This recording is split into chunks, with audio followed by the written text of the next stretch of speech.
It's an employment perk Canadians working in the private sector might envy. A special severance given to all federal public servants who retire or leave. And now the government's getting rid of it. But doing that will cost taxpayers billions. And tonight we've discovered there's even one more cost to you. The CBC's Greg Weston's here with the details. Greg. Diana, federal public servants are used to getting big severance checks on the way out the door. Now they're getting tens of thousands of dollars and keeping their jobs too.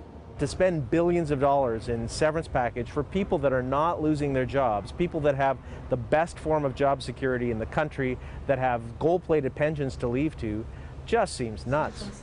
Federal workers accumulate severance at the rate of 1 week of pay for each year they work for the government. 25 years, you get 25 weeks of pay when you leave. But here's the sweetheart part of this deal.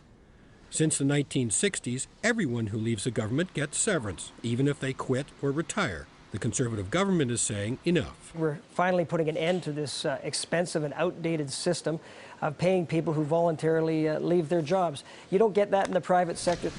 Problem is, the government can kill the perk, but it still has to pay out all the severance public servants have accumulated so far, and that's a small fortune. The average check will be about $20,000. The highest paid government workers will get up to $150,000. In total, the payouts will cost taxpayers over $6 billion. The payouts that we've seen that we're talking about are somewhere in the $40,000 to $80,000 range. So, these are not life-altering amounts of money, but they can certainly be life-enhancing amounts of money. The government defends its move as short-term pain for long-term gain. It says paying severance only to people who lose their jobs will save at least $500 million a year. We do believe that over the long term, this is definitely going to save taxpayers money.